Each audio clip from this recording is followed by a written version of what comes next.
6h46, l'heure d'ouvrir le kiosque d'Europe 1. Thomas Soton. L'info est tombée tard hier soir, mais certains de vos quotidiens ont été très réactifs pour pouvoir rendre ce matin à Gabriel García Márquez l'hommage qu'il mérite. Il fait d'ailleurs la une de Libération sous ce titre « Solitude éternelle ». Sud-Ouest a trouvé une jolie formule pour saluer l'auteur colombien de 100 ans de solitude, García Márquez au paradis latin. C'est parisien comme formule, Ouais. mais pourtant c'est un... Mais ça c'est fonctionne bien. Exactement. Tout à fait autre chose, Julie. La Nouvelle République s'inquiète du nombre de détenus en France. 68 569, un record. Le Figaro, lui, nous parle des mutins, mais ce ne sont pas les mêmes, puisqu'il s'agit là de politique. Le quotidien parle des mutins du PS, ces députés socialistes furieux, absolument furieux, d'avoir été mis devant le fait accompli par l'annonce des mesures économiques et qui ont écrit au Premier ministre hier pour dénoncer un plan dangereux. Et puis on en vient donc à ces révélations sur les salaires des hauts responsables européens. C'est dans le Parisien. Ouais, visiblement, l'austérité, ce n'est pas pour eux. Plus de 30 000 euros par mois pour le président de la Banque Centrale Européenne, la BCE, Mario Draghi.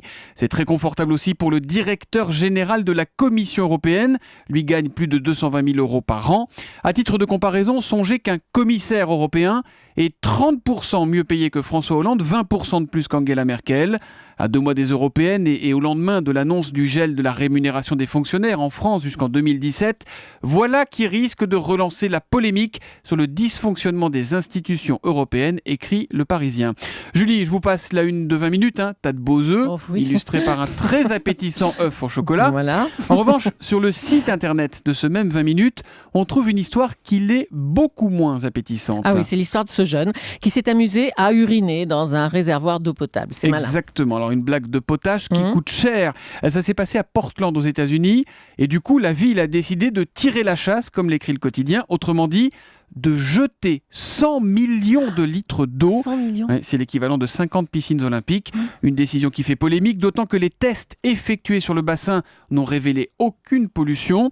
Un gaspillage qui fait aussi grincer des dents dans d'autres États, plus au sud notamment, en Californie par exemple.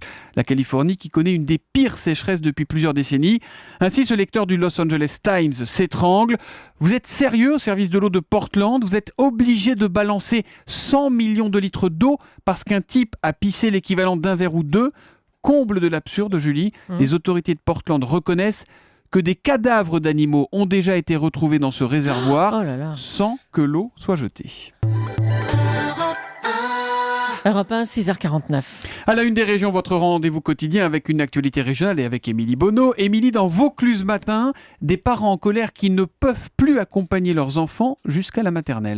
Et oui, leur situation semble complètement ahurissante à la suite d'une bagarre et de dégradation le week-end dernier dans la salle des enseignants. Eh bien, l'inspection d'académie a décidé de placer cette école maternelle en plan Vigipirate rouge. Alors le résultat, c'est que les parents doivent, depuis lundi, s'arrêter au portail devant la cour. Seul le personnel est autorisé à franchir ces portes et la police est là pour surveiller. Incroyable. Elle patrouille aux heures d'ouverture et aux heures de fermeture. Pas de quoi rassurer les tout petits. Et puis on sait en plus combien c'est important Évidemment, pour eux, son pour papa les et sa mettre maman en dans la confiance. classe. Ben voilà.